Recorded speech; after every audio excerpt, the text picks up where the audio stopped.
It's a 1975 SLR5000 Torana. It's a genuine one. It was purchased new by a chap Fenton in Christchurch, and it's had about 6 owners since then, and I purchased it about 10 years ago. It was written off, and Phil Collins did it up for me, and I've been running around in it for about 6 years now. If you drive sensibly, they're very good, and they handle very well, and I think the old XU ones may have been a little bit better, but these, with the V8, of course, they go a little bit better. It revs very freely. A chap in Matamata did it up for me, John Collins, and he seems to do a very good job there. I'm very pleased with the way it's running and so on, but I find it very difficult to get traction out there today. Actually very economical, believe it or not. I'm running a 2.6 diff, and I'm getting close to 30 miles to the gallon out of this.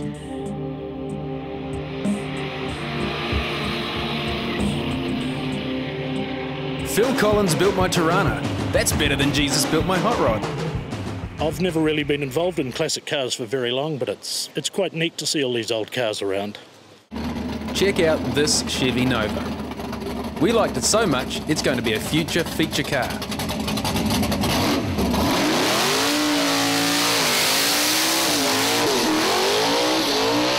Oh, yes.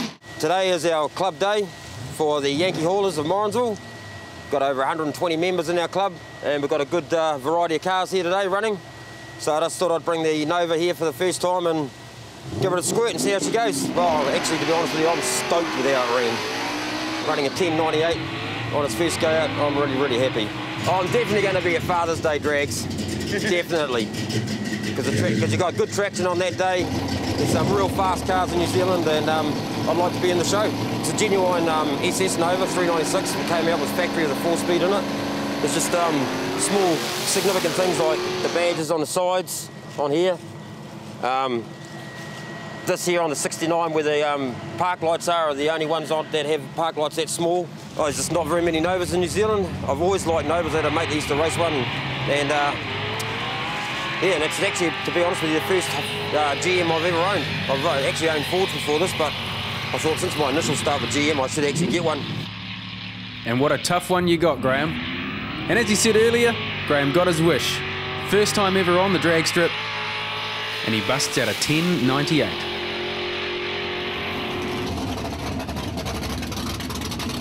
Faster and faster! I'm loving it!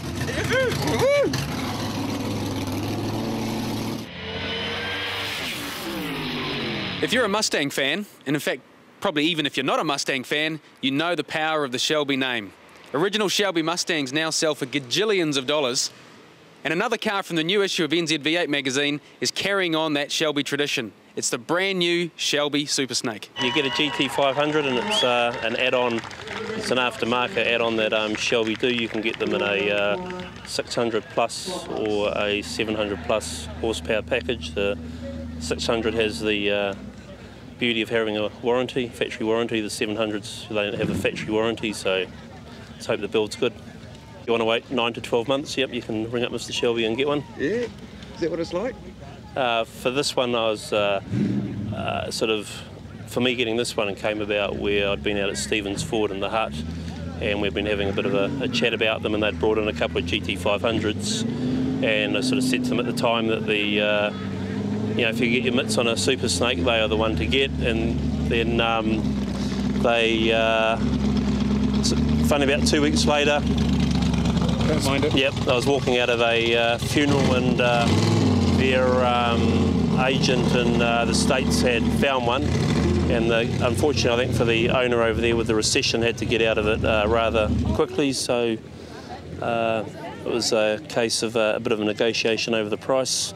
And then it was on its way here. Eagle Mechanical have done the right-hand drive conversion on. I tried to avoid that, but unfortunately not being able to go and park up in the States for 90 days, we had to get that done.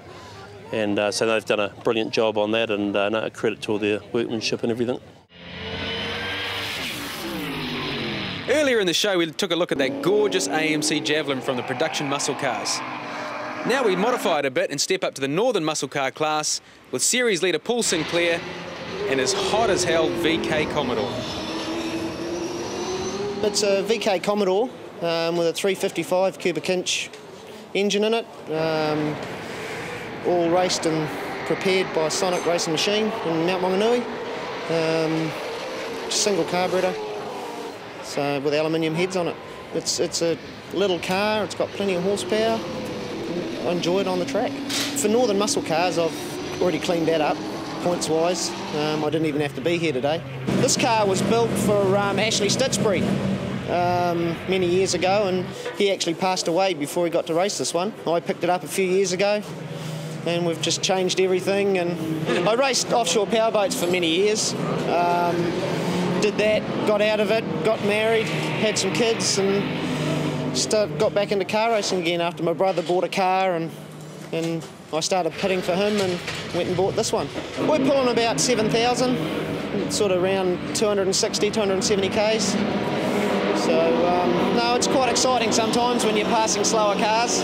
308 Holden block, cast iron that we have to run, bored out to 355 cubic inch. I run cum heads on it, which is aluminium heads, a high-rise manifold, run electric water pump. So I've kept the same engine all season, so we'll do this race and then we'll get it prepared for the Australian muscle cars in September. I like my car, I like the VK Commodore, I also like Fords. And if you like Fords and Chevs and Holdens and everything else on this show, you'll love the new edition of NZV8 Magazine, out on Monday, featuring Grant Eveleighs SS Camaro, Allsop Racing's Willys Coupe, Central Muscle Cars from Pukekohe, Shelby Super Snake, and more. This week, you can win a great prize pack from Smiths Group, suppliers of leading automotive brands, including Maguire's, Newlon, and Glass Science. Simply get onto v8.co.nz and go to the NZV8TV link. Good luck. And also thanks to GT Radials. This is NZV8TV, and don't forget the new edition of NZV8 Magazine out on Monday. Or go to v8.co.nz to subscribe.